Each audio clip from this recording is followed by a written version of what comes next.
Welcome to the newly rechristened 2 R's and a Hand. Welcome to our show. Oh, it's the 3 R's again. Welcome, welcome, welcome. A new edition, a shortened edition. We're going to try to be a little faster than we've been in the past. Welcome tonight, Robbie. How are you? I am doing fantastic, man. I had a weekend at a music festival that required a vaccinated card or a negative COVID test. It felt good to be back out in a public setting and feel comfortable, even though they're a little weary, but I did feel comfortable, so I'm feeling good. I was at the Vols game, and I found myself heading to the stadium very weary about it. But once I was inside the stadium and I started cussing the Tennessee Vols, I was all good. It was great. Welcome to the happiest man in Tennessee. Ding dong, the witch is dead. Raj. Yeah. Hilton.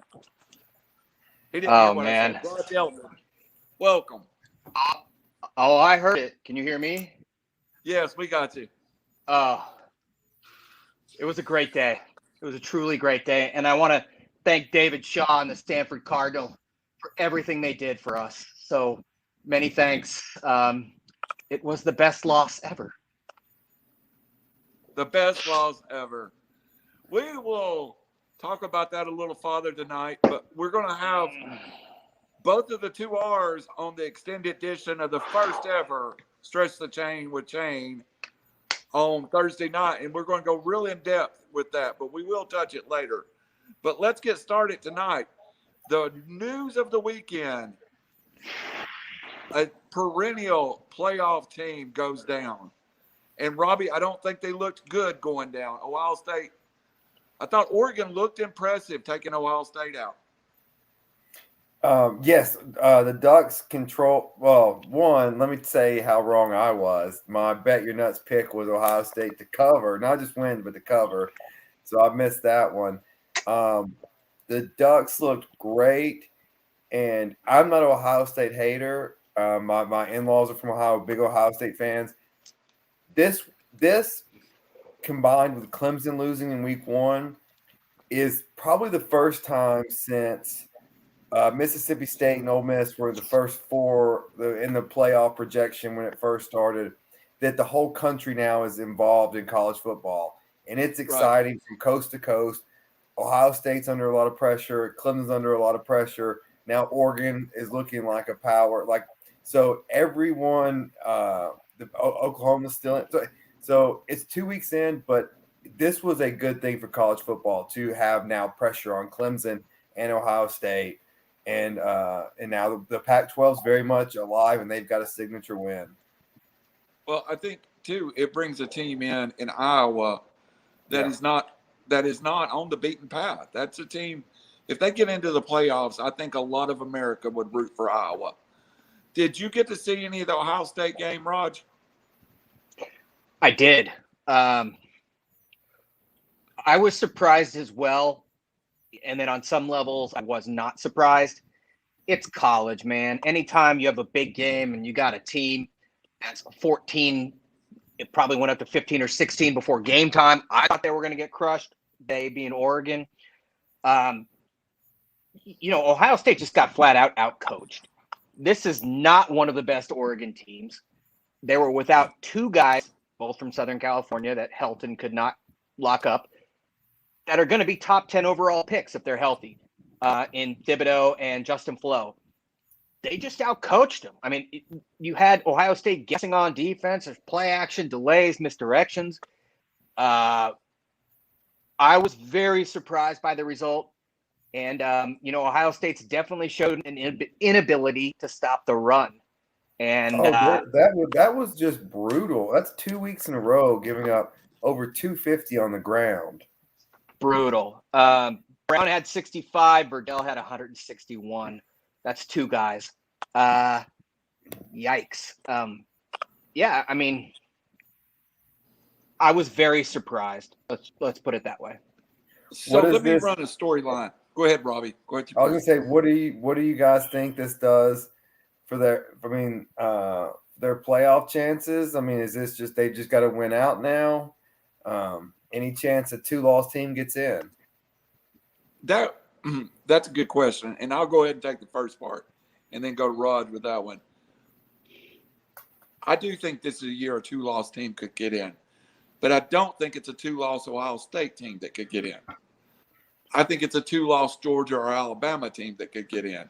If Alabama lost crazily to Florida early in the year and then lost to Georgia in the SEC championship game, yeah, possibly a 2-loss team that way. But I don't see if Ohio State, the Big Ten, if Ohio State loses one of those matchups to Michigan or loses to Iowa in the Big Ten championship, I see no way 2-loss Ohio State gets in. Just my thoughts. Yeah, I was looking at their schedule. They got versus number 10 Penn State on Halloween weekend, and then at 25 Michigan. That's the only 2 ranked teams currently on their schedule. Yes. Yeah. There were teams that I said, oh, sorry, go ahead. And they'll get an Iowa or somebody that's in the top 10 in that Big Ten championship game, probably. Yeah, I mean, there were 2 teams that I thought were drastically overrated. Just a side note. One, A&M, they lost too much. How are they number 5? 2, Penn State. They were a crummy team last year. Suddenly they're number 10 in the country. I don't get it. It looks like the Big Ten is a bit overhyped. That being said, Iowa was impressive. That was the only game I won actual money on.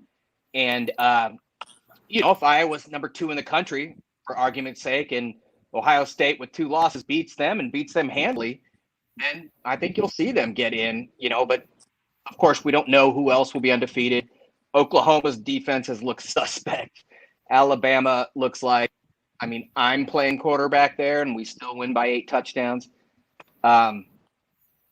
There's just so much season left. Who knows? And flip side, CJ Stroud is playing second game ever. Wow.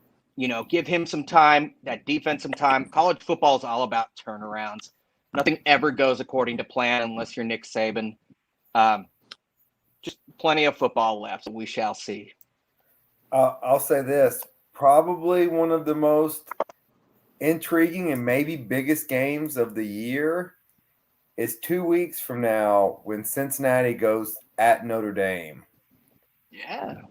That could have a chance to, if there's going to be a non-Power 5 to get in, if they can run it and they have a win at Notre Dame. They play at Indiana this weekend, and I think they have a bye, and they play at Notre Dame. So those could be Indiana kind of fell off, but that's 2 Power 5 wins. But our future coach can coach. Your future coach is in State College. I've already predicted it. We don't want him. Spoiler alert. Yeah, a little we'll get spoiler there. alert. I'll take Fickle all day. One other thing about the Ohio State game. What does this say about Justin Fields? You said Stroud played well and he's getting there. no Justin Fields, no Trey Sermon. Did Ohio State take as major step back in offense as I think they did? Rob or me? Either one.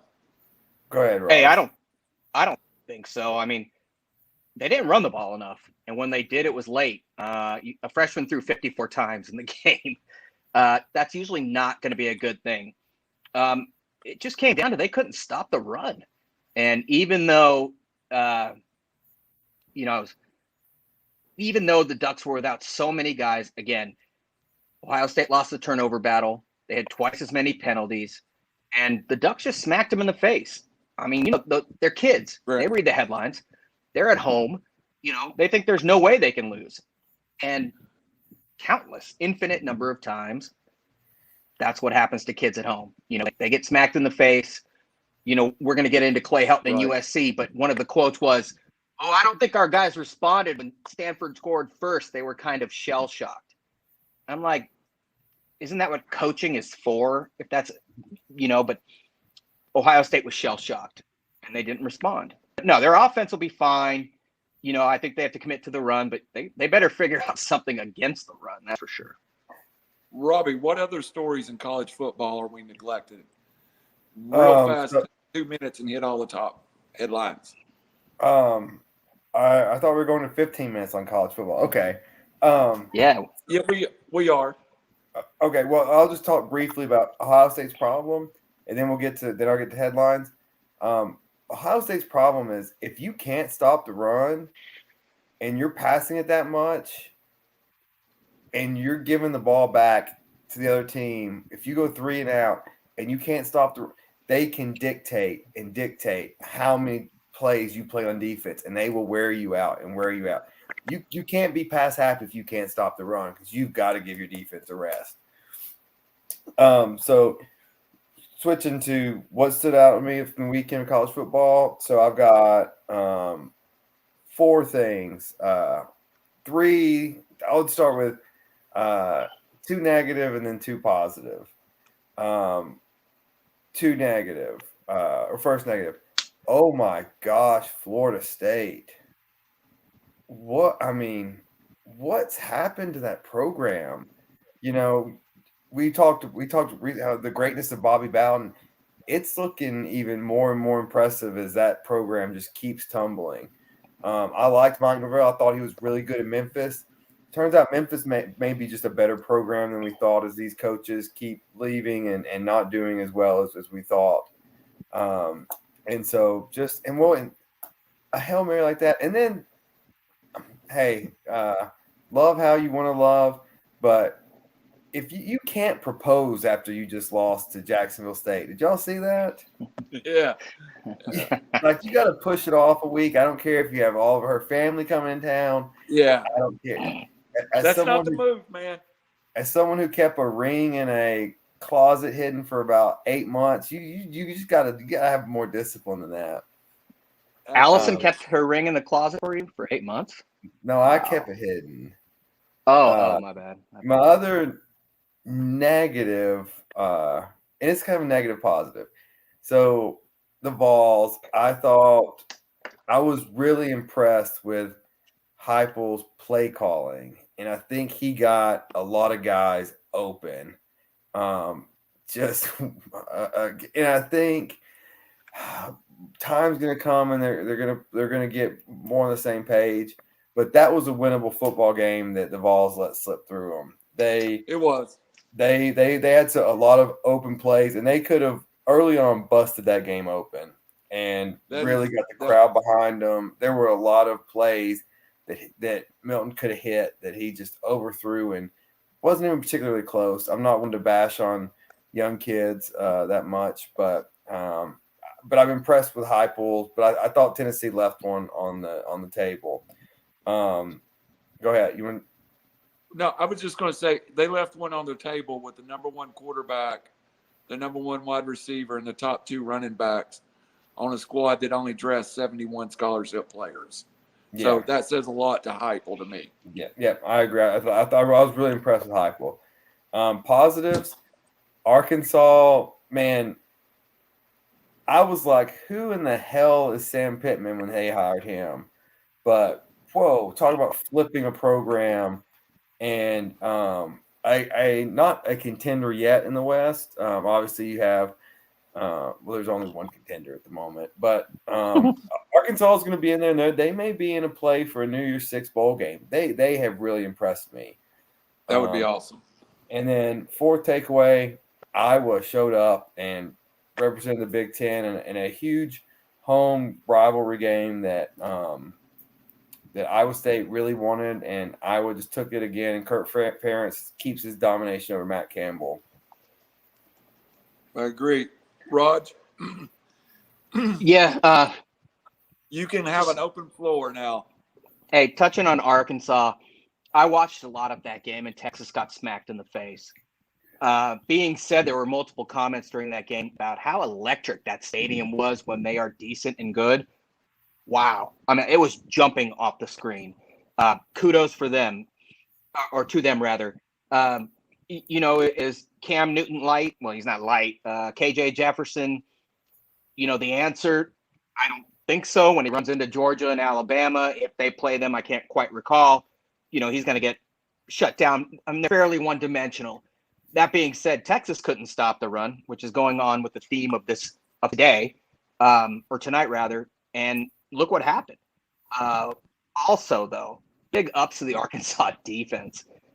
They controlled the line for most of the game. And Bijan Robinson for Texas was actually my pick to win the Heisman. A bit of a dark horse, but he's the closest thing to Reggie Bush that I've seen. Maybe not on the field in college, but just on tape.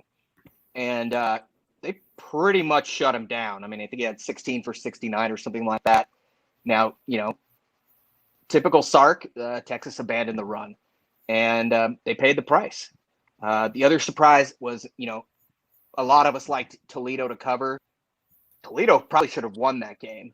Yeah, absolutely. Notre Dame was a 17-point favorite. Another team that, Kyron Williams, their running back, only had 16 carries. Why? The Bryant Koback, another team that couldn't stop the run, was Notre Dame. And Notre Dame's traditionally, over the last 5 to 10 years, been awesome against the run. This kid had 20 for 114. If you don't stop the run, the odds are you're going to lose or you're going to escape if you're lucky.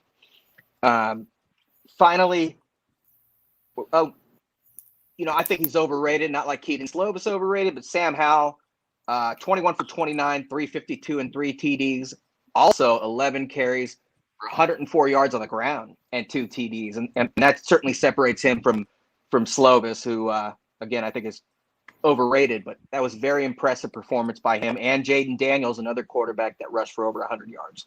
Right. And we'll talk about USC and Stanford after the next segment. We've got a little 10-minute block.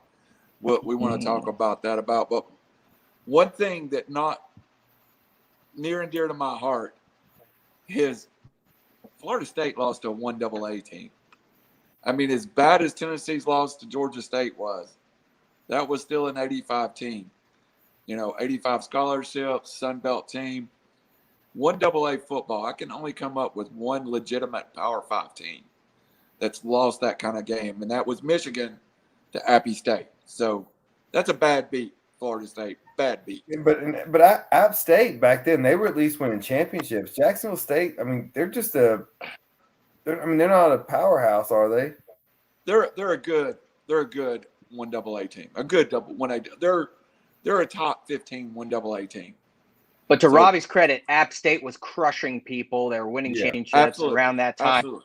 They were defending won in the national champions. Chattanooga. Yeah, they were a great program.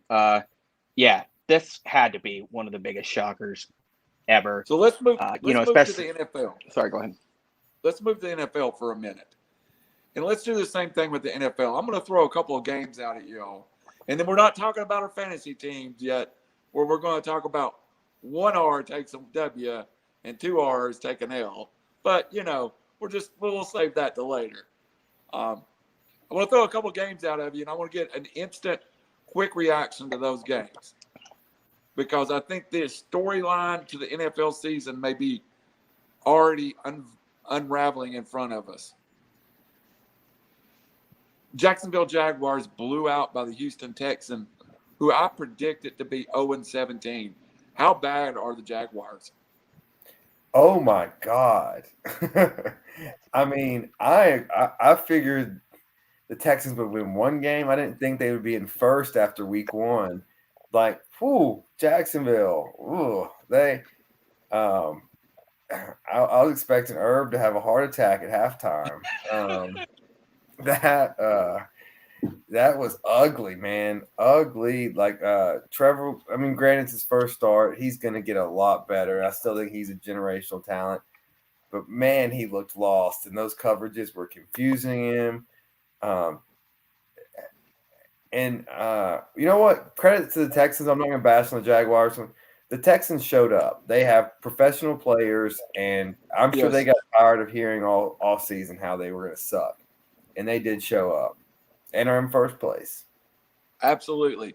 And Trevor Lawrence threw 3 interceptions, which leaves him 26 short of Peyton Manning's rookie record that he desperately needs to break. Raj, what was your impressions of the Jaguars Texans? I don't think Robinson got hurt, James Robinson, but he had 5 carries. 5 carries. Yeah. What in the world? This isn't college. I mean, Danny Werfel's not your quarterback. The poor kid threw 51 times. They were just teeing off on him, and it's still the NFL. Carlos Hyde had 9 carries or something like that. On the flip side, Mark Ingram, I mean, what year is this? 26 for 85 and a touchdown. Tyrod Taylor, who talk about one of the most hard luck quarterbacks of all time. Every time that guy gets named as a starter, he gets hurt like the week after, and somebody takes his job. It was nice to see him play very well and very efficiently. Brandon Cooks, a guy who I've always believed is overrated. I think the Rams or someone gave a number 1 for that dude. 5 for 132. They just flat out coached them. And I'm not quite ready to play up the narrative. This ain't college, Herb, blah, blah, blah. But I will say this, Pete Carroll did win a championship in college and in the NFL, and not many others can say that. There is no correlation between that and Urban Meyer. But who's the Texans coach even?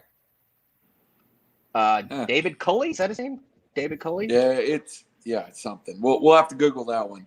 It is something. All right. I'll move on to the second topic while somebody Googles that. And I am going to talk about a coach, and it's a coach near and dear to both of our hearts, Robbie. Head coach Arthur Smith looked lost on the sidelines. I think he's struggling to understand. I think he had a bad preseason camp. I don't think he had a great plan on getting this football team ready. Equally, though, the Titans, without offensive coordinator Arthur Smith, struggled horribly, didn't look like the same football team. Now, I'm not killing Arthur Smith. He's a good coach, and I think he's going to be fine in Atlanta. But that transition's tough. But are the Titans in a worse spot with their OC, Arthur Smith, missing? Yes. Well, it looked like it on week 1 for sure. Just the offensive line was horrible. They just didn't show up, and they couldn't block anything. Henry couldn't. He was getting hit every single time behind the line of scrimmage. Tannehill had no time to throw at all.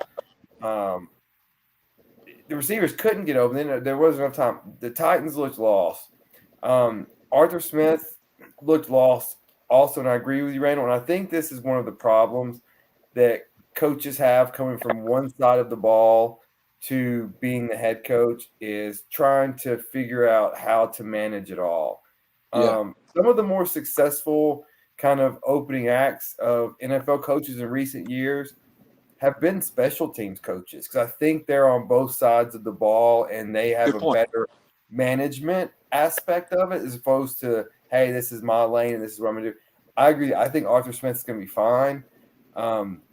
The Falcons was one of the more surprising games of the weekend for me. I'm not sure why I ever keep having hope in the Falcons and thinking they're going to get it together. Philly looked great, by the way. They looked really well prepared. But yeah, I think Arthur Smith will get it together. But I think for week 1, the Titans just came in with expectations, and that was a tough matchup, but shouldn't have been. Man, one team looks like a playoff team, and the other one looks like they don't know what they're doing. Strangely, I've noticed in Pro Football Focus this week, the worst graded offensive lineman was Falcons rookie Jalen Mayfield. One of the top 5 other worst offensive linemen's grade went to Taylor Lewan, a continual All-Pro. So if you can't block them up front, you're not going to get anywhere, period. Yeah, he's blitzing. It was just going right past them. Credit to Lewan. He said on Twitter, Chandler Jones destroyed me today, essentially, that he taught him a lesson. And not many guys would do that and say that and acknowledge that. So big ups to him. Arizona, to me, there was a bit of arrogance with the Titans coming in. Just my perception, we need to, conserve Derrick Henry and, we got Julio now and AJ and, Henry averaged 3 yards a carry. Tannehill was running for his life. Tannehill lost 2 fumbles. And meanwhile, the Arizona defense is full of young talent. Isaiah Simmons, he's the rookie, right? He had 9 tackles, 2 pass deflections. What's that tell you when a brand new linebacker from Clemson has 2 pass deflections that that they're taking away the tight end, and Ferkser is their tight end now. No Jonnu, no Frank Wycheck, Buda Baker, even though he doesn't spell it right. Another young talent, Chandler Jones, Byron Murphy. By the way, Baker and Byron Murphy, both Washington Huskies. Don't ask me why I know that. But, I mean, those four guys dominated the game. They're just a young, talented team. And I don't think Arizona was clicking on all cylinders, but, I mean, they beat them handily. They were out. The Titans were outcoached, and I think they gave up. Again, it's the story of football, in my opinion. You can't stop the run, and you give up on the run, you're in trouble. Having A.J. Green opens up that Arizona offense quite a bit. Yeah, we forget A.J. Green was drafted one slot ahead of Julio. They're not. A.J.'s not an ancient wide receiver if he can find it again. Don't forget about Rondale Moore. Had the greatest freshman game ever when he was that Purdue game that everybody watched. That was like in the middle of July, and he looked amazing. But no, he took the top off the defense, and they got a lot of weapons. And I think, that's a team you really have to look out for. So the next question, and please expound upon this one. This is open floor, but I want to talk about some amazing games this weekend. The Bucks and the Cowboys opened it up with an amazing game. I thought a great game.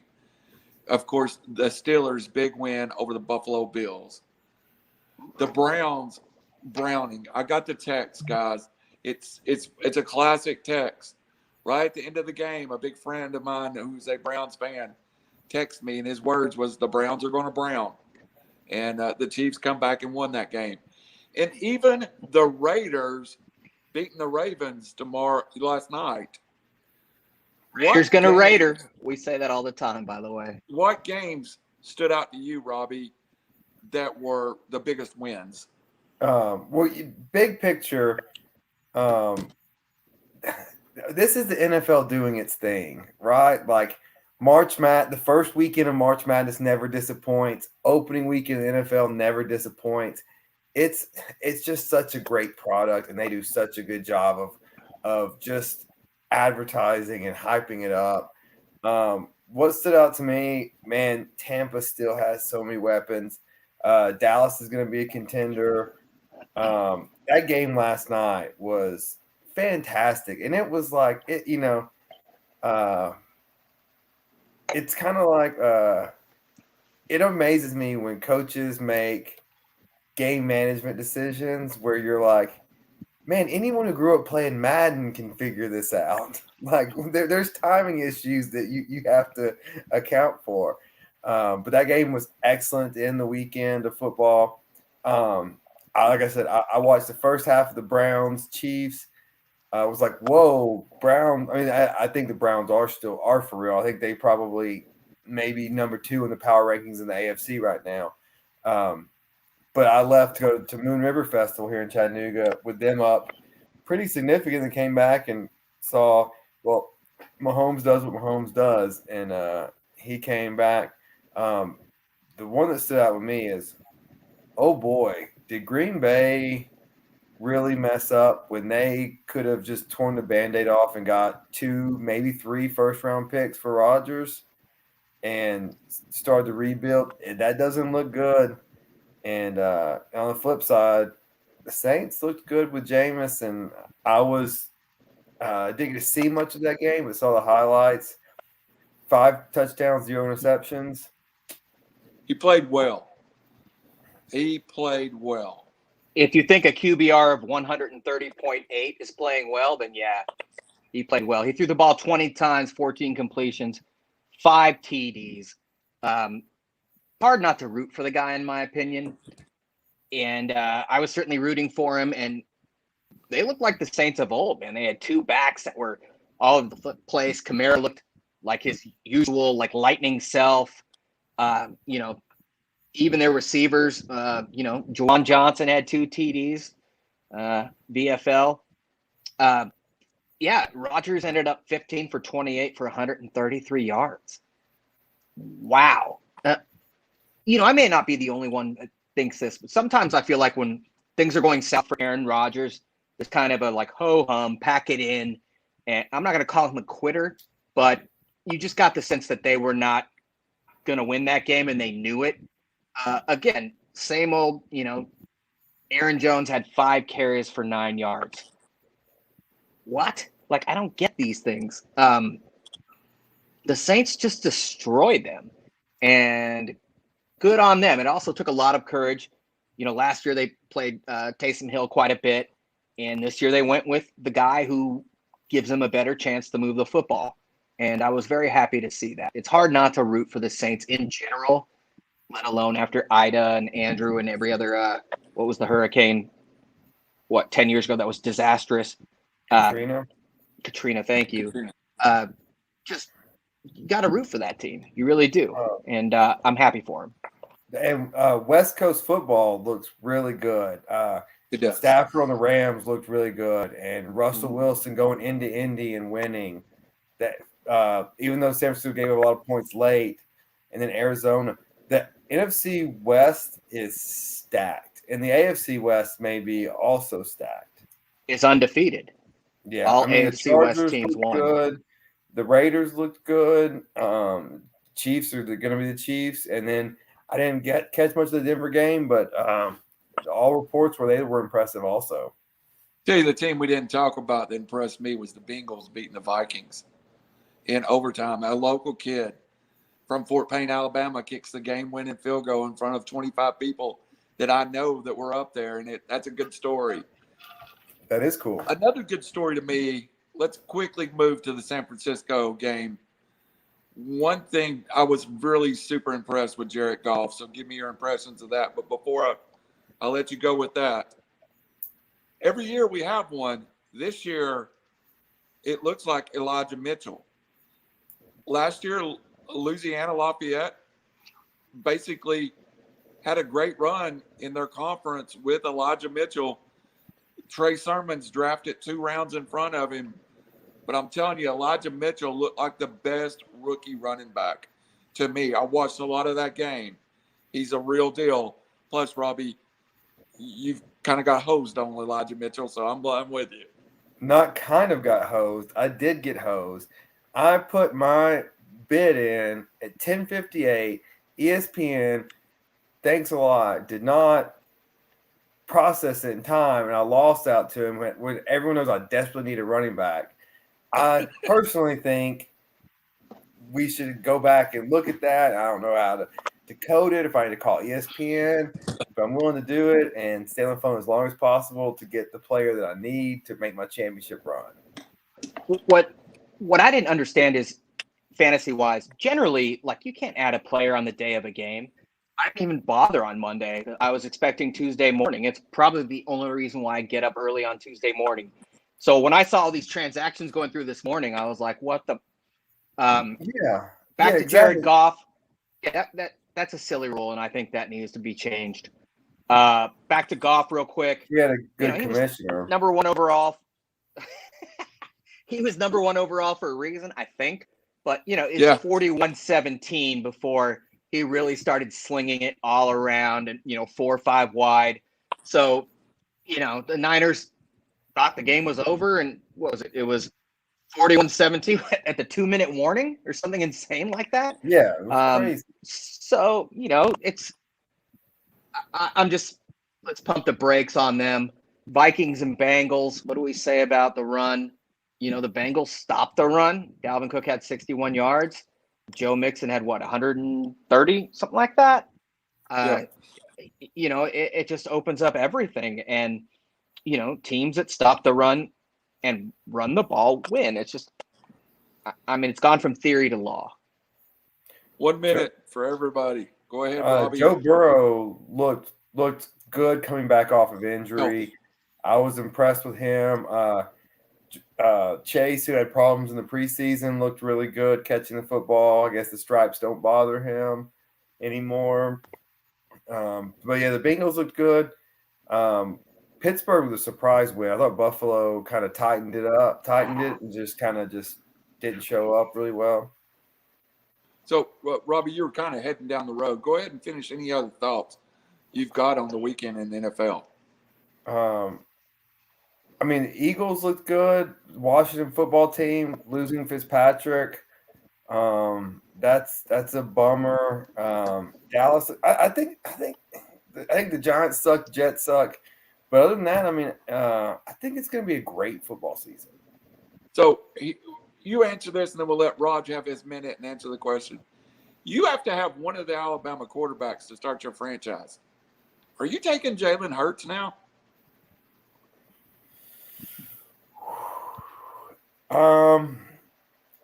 I think I'm going with Mac Jones still. Okay. If I have to pick right now, but Hurts looks Okay, good. I'm going with Hurts. Raj, take your minute and also give us a comment on Hurts, Jones, and Tua. I think it depends on the offense and the scheme. Mac Jones is obviously reminiscent of somebody else we know that played in that offense. Hurts is in a very different offense. He is. I went 2-1 and I lost in the league I care the most about, but Jalen Hurts was my quarterback in my big money league, and I was pleasantly shocked by what he did. But back to reflections of the league, the stat that shocked me the most was in the 23-16 game, Pittsburgh over Buffalo.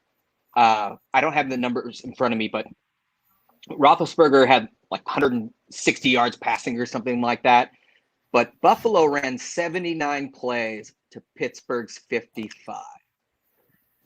Wow. They controlled the time of possession. Now, Buffalo had 4 fumbles. They only lost 1. Those are drive killers, right? It's typical Roethlisberger doing what he has to do to win. And that to me was just crazy. Now, again, kind of like college, everybody reads their own headlines. And I think Buffalo was guilty of that. The other thing is, how about Sam Darnold beating Sam Darnold's replacement? That was pretty sweet. He outplayed him. It's not one versus the other, but it kind of is. Darnold had a QB rating of 102, 24 of 35, 279 yards and a touchdown. Zach Wilson obviously showed. That kind of annoyed me too. All we saw were highlights of Zach Wilson rolling out to the right and throwing that ball, 30 yards on a dime, which was awesome. But no love for Darnold. Like, what have you done for me lately? But that game, I felt happy for Sam Darnold because I felt like he was an unnecessary scapegoat in the largest media market in the world on a really crappy team. Good point. Well, quickly, guys, I think that sums up our NFL. We'll come back from the fantasy angle in about 10 minutes. So if you got fantasy questions, get them ready for us. So we will answer them. But quickly, I want to jump back to the college world for just a minute. And Raj, I'll let you have the first word, but I'm going to be kind of negative about this. And I really didn't know what Helton's record was. 7-2 in the last 9 games. I looked at what he had done at USC, and yes, it's below USC standards. But USC had the one great run with Pete Carroll. Is USC setting their standards above where their pay grade currently is? Is USC still USC? Or do they need to step back and rebuild that program somewhat? I can go on for days on this topic. So maybe, Rob, you want to go first because we both like to hear ourselves talk, and I may not leave you with anything to say. So I'd like to hear what Rob, with our moderator's blessings. Well, with moderator Grant. And Raj and I have had this conversation over and over and over again about how similar it seems that UT and USC athletic programs are, and like we just can't get out of our way on football program. I mean, look, so wild card being the name, image, and likeness, and how California is going to deal with that. That's a wild card. As far as it's still Southern California. It's still the Coliseum. It's still the Song Girls. It's still the Like, that's an icon. Even, Tennessee was, USC was great past when Tennessee was great at football. Like, so kids, even the younger kids, could at least have memories of Reggie Bush and Matt Leinart, even Sam Darnold. So Troy Polamalu, he may be a little too old, but I think like USC has players, they have talent. None of those players are current. None of those players you mentioned, none are currently in the NFL.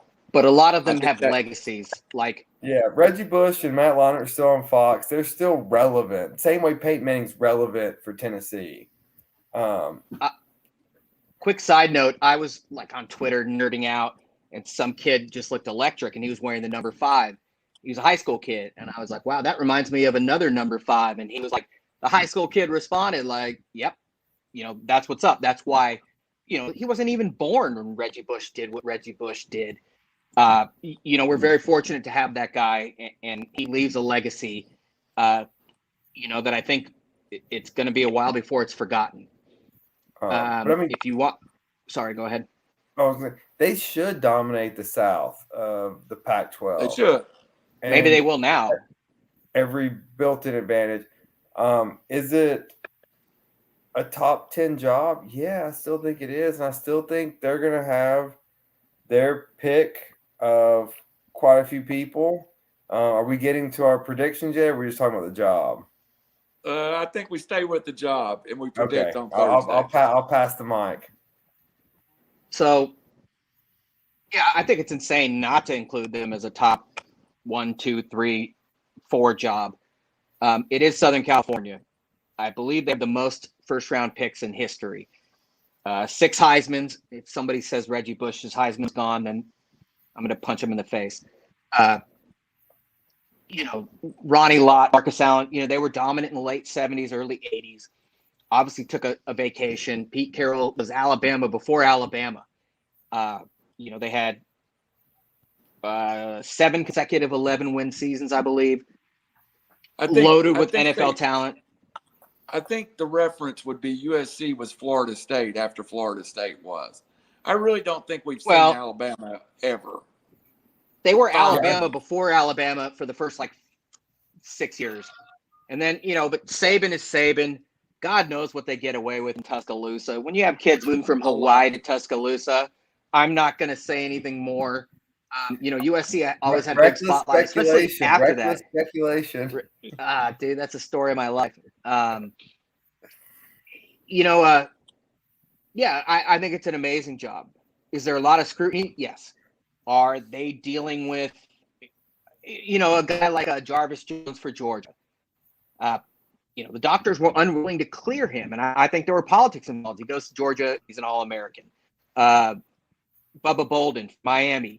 He got an argument, supposedly, with a female volleyball player. They kicked him off. There's just a lot of overcompensation for USC. They had that OBGYN scandal. So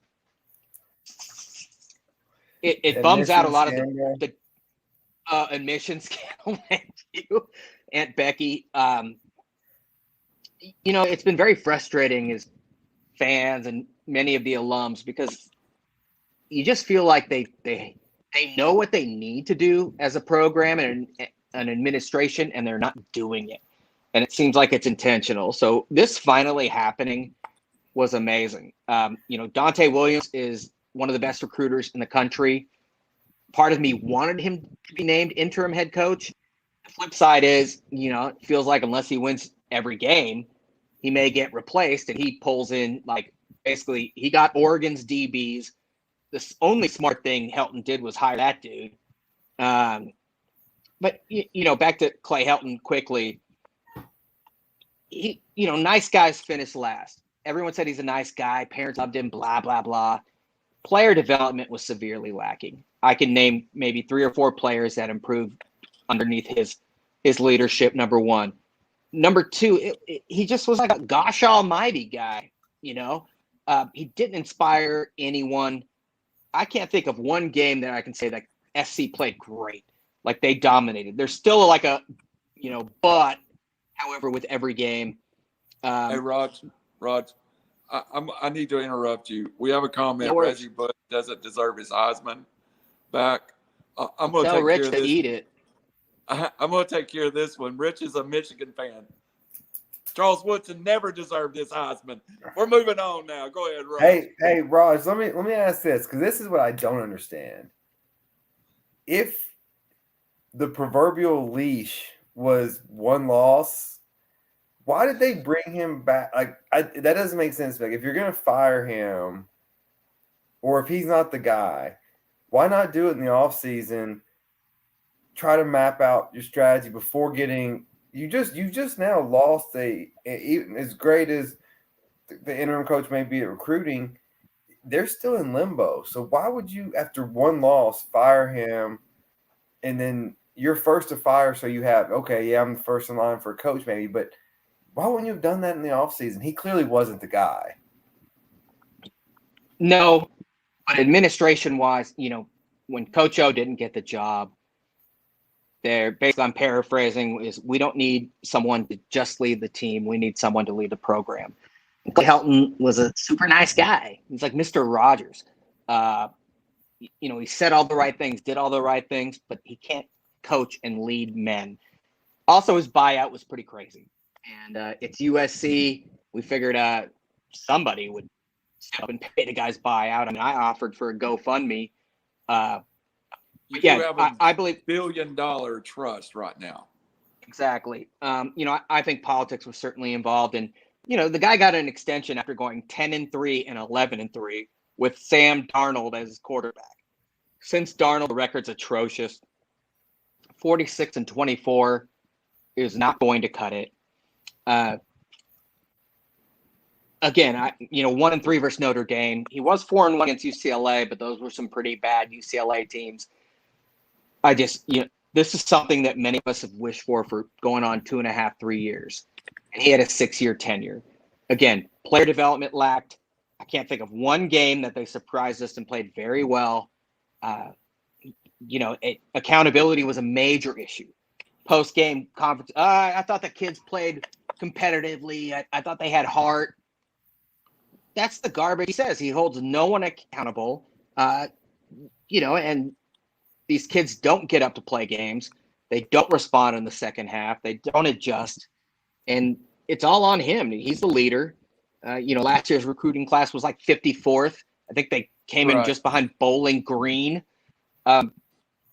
He's just not a leader of men. He's a nice, he'd be like a nice AD type thing. The ho-hum, put him in front of, a bunch of boosters and blah, blah, blah. But I couldn't wait for yesterday. It was a great day. And many of us are very happy. So we will, the plug for Catch the Chain is we'll all make our predictions to why Luke Fickell will be the next head coach of USC. But catch us Thursday night at 7 for Stretch the Chain. We're going to have a major segment over this, and I think we'll all take a spin at who we believe the head coach is. Robbie, you got anything to sum that one up? So we're not giving our predictions now? I think there's a glaring reason why. Okay, I got you. No, I think Randall said it. I mean, well, I'll say what? A lot of coaches right now have a lot of leverage. And Jimmy Sexton is going to do what Jimmy Sexton is going to do, and he's going to get everyone paid. Yes, he is. Yes, he is.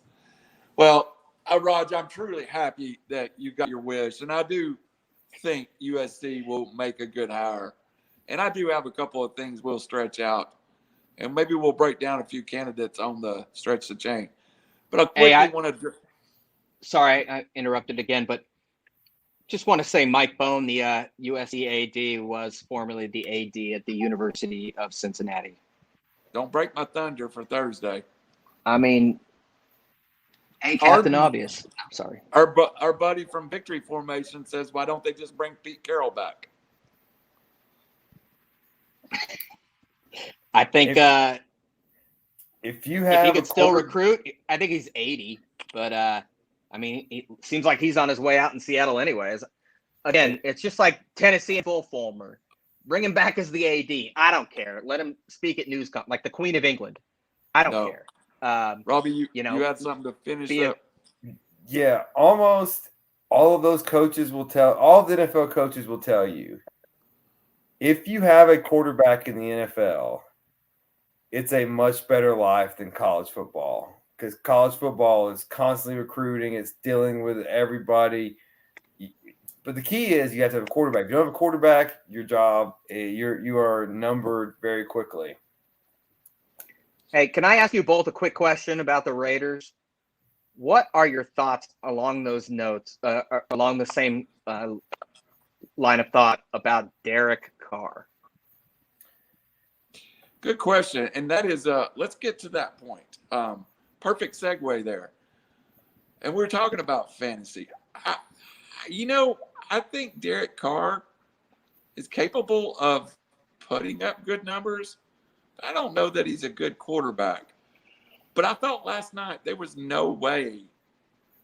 And I thought Derek Carr played horrible at times last night even.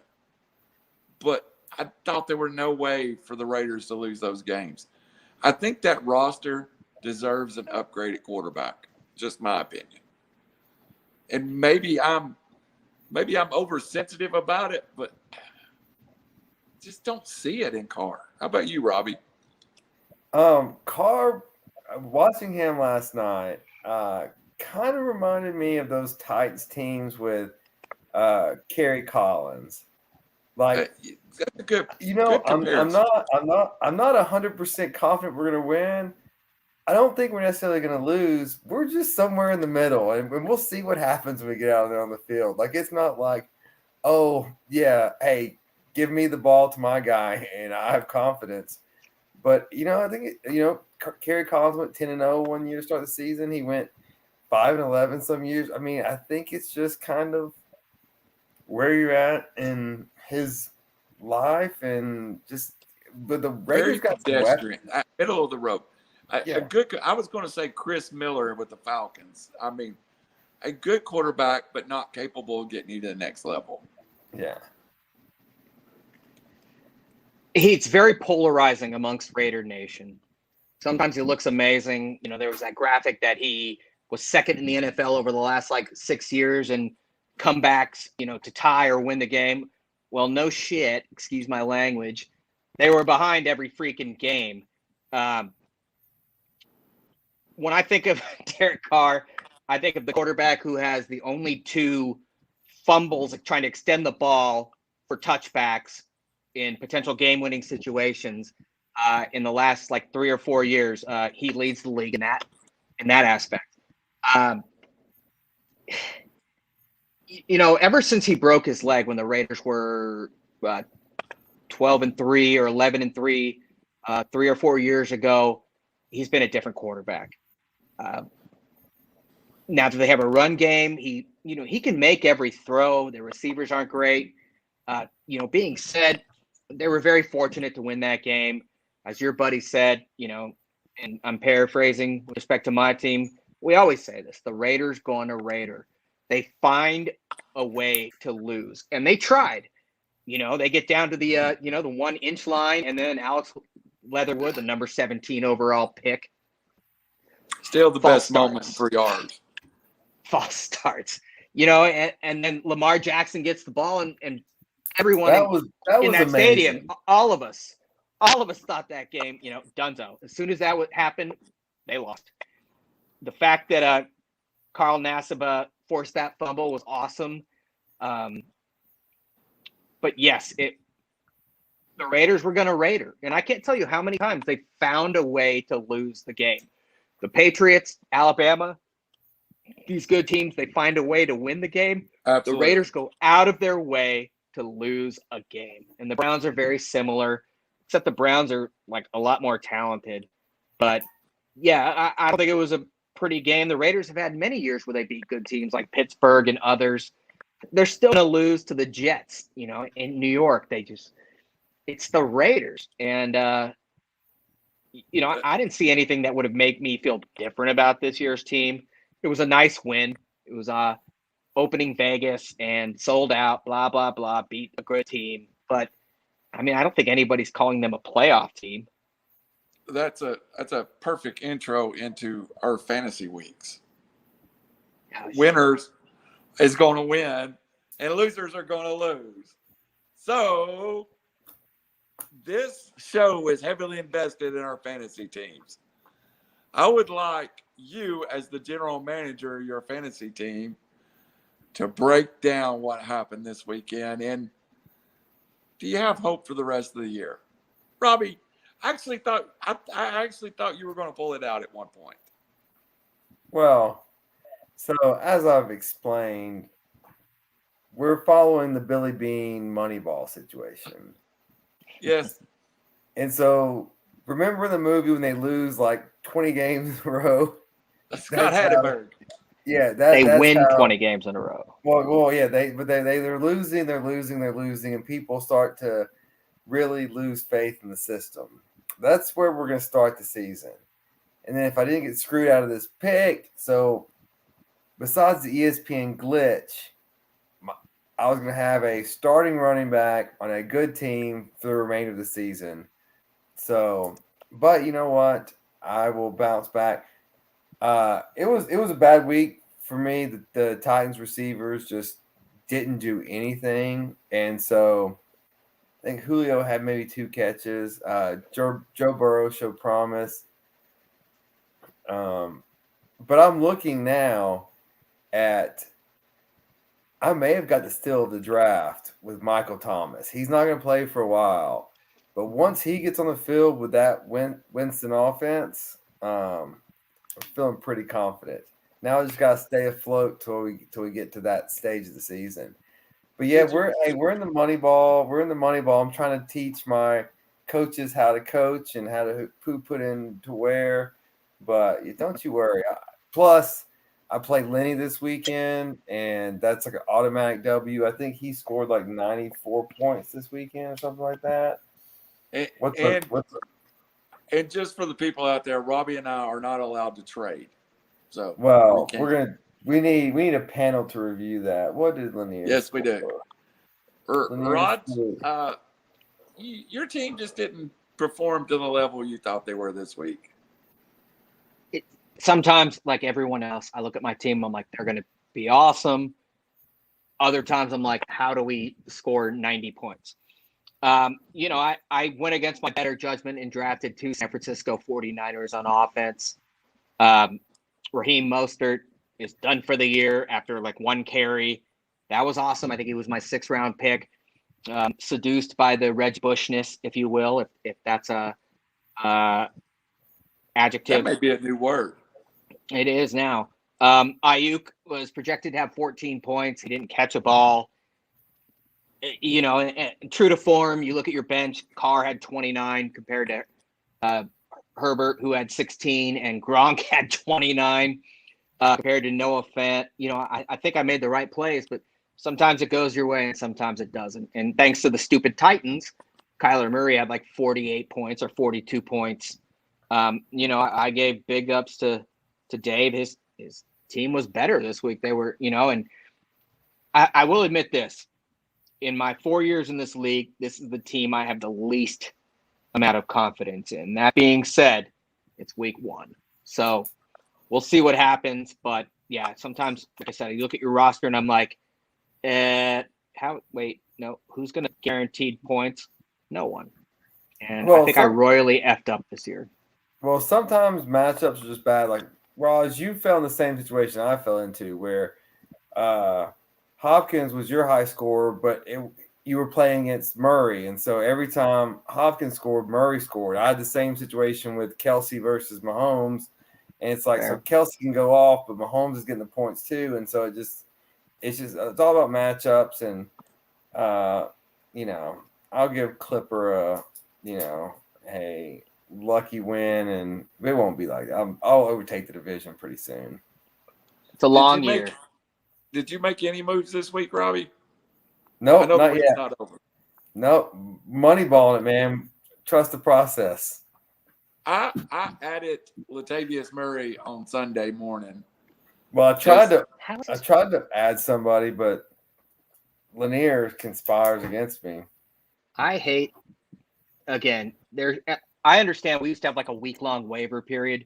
You can't add anybody on game day. Sunday morning you should be able to. but Well, not no, Sunday well, night or Monday night. I think there yeah, should be a dead period. Wednesday at noon should be the first time you should be able to add people, and then every day after that. I agree. It's not complicated. Like I said, So- I had no idea people could add somebody this morning, or rather, put in a waiver request as of a game night. I've never seen that before. So, who do each of you play this week? Before we get to our bet your nuts segment, you play Lenny. I know that. I've already been talking about that on the group text. Well, no, I think. Wait, Yes, I play Lanier. I don't even know. Should be an easy win for me. I play Dave. I know that in our division. Who's And Field of Rod. Dreams? Is that That's Stewart? Brandon. So you play Brandon. Is anybody shocked that the high scorer for the week was Stewart? I'm projecting Did he at do my the same ass thing kicked. last year. I'll tell you what. All of our projections this week. So we got 2, 7, 1, 3, 5, 1. So 7 points is the biggest spread this week. So Should be a good week. yeah. It should Welcome be. to fantasy football. Quick side note: when are we going to become a tattoo league? If people don't know, we usually have I don't think anybody's ever done it, but the last place person has to take the ACT or SAT, and they have to publish their score, which is quite humiliating. But I think we should become a unicorn tattoo league at some point, because I think that's less embarrassing than a lot of dudes taking the ACT. I'd almost agree with you. All right. We got to head in. And hey, we are at the 1 hour mark and we are finished up. Very good job, Mr. Davis, Mr. Meadow. We are through an hour and we got through 4 subjects. Congratulations. Are we done? But no, we have one important segment still to go. Oh, good. It is time to cut them off and bet your nuts. Hey, for real, Randall, why are we so short tonight? I forgot. We're trying to do a 1 hour format. Oh. With Robbie and I talking, good luck. It's called text messages. Like we send them, they're like instant messages. We send them to you. If you read them, then you're informed. This was our attempt to put a 1 hour show on iTunes to see if it does any better. That's sweet. I don't read them, though. Our iTunes shows have been checking in at about 2.5 hours right now. So we were going to try to upload our 1 hour top show. So let's go to your Bet Your Nut segment, which new rule can be a gambling proposition, a prop bet, or a fantasy play in DraftKings. So who is the first person that is going to come up with your Bet Your Nuts this week? I've got mine locked and loaded. Mr. Davis? Go for it. So I was bad last week. Missed on Ohio State, missed on Kyle Larson. So I'm making up for it. We're gonna parlay it this week. And so we're gonna get our money back. So I like Purdue at home against Notre Dame plus 7.5. I think Notre Dame's overrated. And then I like the Trojans to come with a new coach, even going on the road, but going to a weak Washington State. They're getting 8.5. I like them to cover. I parlay both of those teams and take it to the bank. Quickly, Rob, does Cincinnati cover the 4 at Indiana? Yeah. All right. I like it. Rod. For me, when it comes to the NFL, I think about who I think's going to win, and then I take the opposite. Because the NFL is just, part of me, the Chiefs are 3.5-point favorites at Baltimore. The NFL is not stupid. I think most people thought this would be a 6.5 or 7-point line. I've been looking up and down. The other thing, the Broncos are. I'm very tempted to take this. The Broncos are 6-point favorites at Jacksonville. That's one of mine. I've been kicking around. I think Jacksonville is going to show up, and I think they're going to beat them outright. It's a bold statement, but I'll take Jacksonville plus 6. All right. I've got two. One of them's going to shock you, and one of them's such a homer pick, you're just going to have to hang with me. I'm going to take the Atlanta Falcons plus 12 versus Tampa. Big rivalry game, a huge number. Give me the Falcons plus 12 versus Tampa. The other one, this number jumped off the table at me, and it doesn't make sense to me. I know the Bills just laid an egg, but the Bills are laying 3.5 to the Dolphins. I'm going to lay those 3.5 to the Dolphins and play the Bills. I'll parlay that together too. But I like laying the 3.5 to the Bills and catching the 12 in the NFL, which is huge, and the Falcons. That's a lot of points in the NFL. That is a lot. All right. The shortened edition tonight. We'll get her posted. We may have to look at this being a 75-minute show, but we worked it through. Robbie Davis, what's your last words for tonight? My last words and my biggest takeaway is something that just happened. If it's 2021 and you're still betting on the Falcons one way or the other, you've got a serious gambling problem. Yes. And so, Randall, please get some help, because you do not bet on the Falcons. Yes, against Tom Brady. Either way, just stay away. Stay away. I've already placed it. Two things. Send it on in. We have a fan wanting to ask a question. Go ahead, Raj.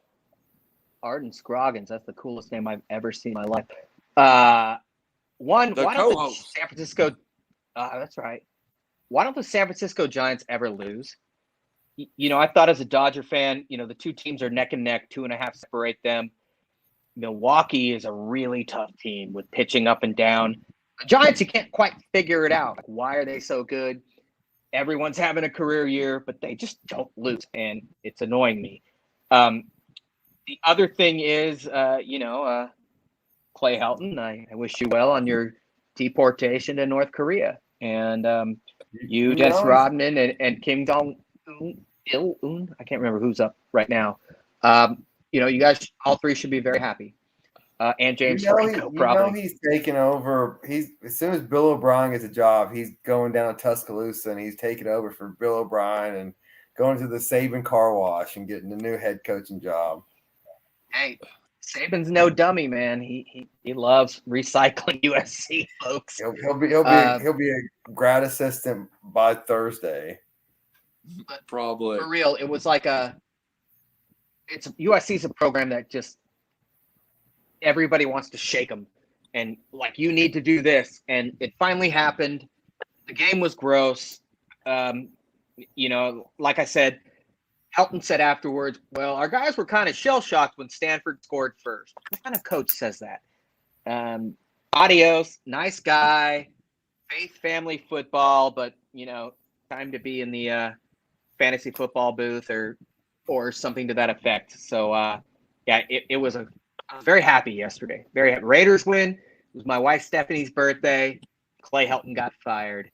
I don't usually enjoy becoming happy on somebody else's misery, but I made an exception yesterday. Well, happy belated birthday, Stephanie. Happy belated birthday, Stephanie. We got 1 minute before we go off the air. 30 seconds each of you. Is Urban Meyer playing homer by playing his boy Carlos Hyde at running back over Jones Robinson? So this kind of reminds me of, remember when Bill Parcells, obviously do not compare Bill Parcells and Urban Meyer, but it reminds me whenever Bill Parcells would bring all of his old players back to build a culture. I think that's what Urban's trying to do. So, yeah, I do think he's trying to play homer. I don't think it's going to work. Trying to get the Ohio State, the guys back together again. But Aaron Hernandez isn't walking through that door. And Tim Tebow didn't work as a tight end. What's your thoughts on it, Raj? Aaron Hernandez isn't walking through any door and or gates. No, because Hyde is old. One guy had 9 carries. The other guy had 5. I didn't watch the game, but Urban's a principled guy. I don't think James Robinson is the best blocking running back that there is. They often did one-back sets. I think it was just it worked out the way it did. They both averaged about 5 yards per carry. I don't think anybody says Carlos Hyde, who's, 48? Like Frank Gore's 49, and they're neck and neck. I don't think there was an agenda there. I think you're just trying to find something that works, especially when you're getting your butt kicked by the Houston Texans. So no, it's not college. I'll defend him. So new shows here on River City Media. Thursday night, Brandon Chain brings his Stretch the Chain. All of us will be guests on his inaugural edition. 8 o'clock Eastern Time, 7 o'clock Central. Extended conversation about college football where we can get a little deeper into what's coming up this weekend and a little deeper about what happened. Also some USC talk. And on Sunday morning, we are happy to announce that 300 people watched Victory Formation with Geoff, Philip Dye, and Arden Scruggins. So, all right. That's impressive. That 300 people on a Sunday morning, these guys do a lot better than I am. So, but this, of course, being the best show, I said it, the originator of River City Media, 3R Sports, abbreviated edition for this week, wishes you adieu, good night, and farewell. Phoebe says bye. And hopefully we have a Canada